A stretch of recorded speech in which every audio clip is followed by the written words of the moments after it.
We divide 481 by 5 in a long division method. 5 times 9 is 45. On subtracting we get 3. So now we put down this 1 and it is 31. 5 times 6 is 30. On subtracting we get 1.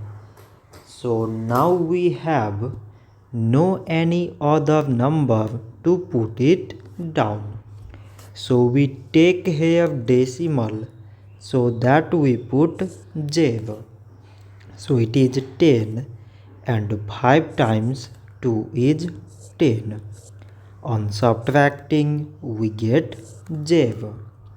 So 481 divided by 5 is 96.2. So this much for today and thanks for watching.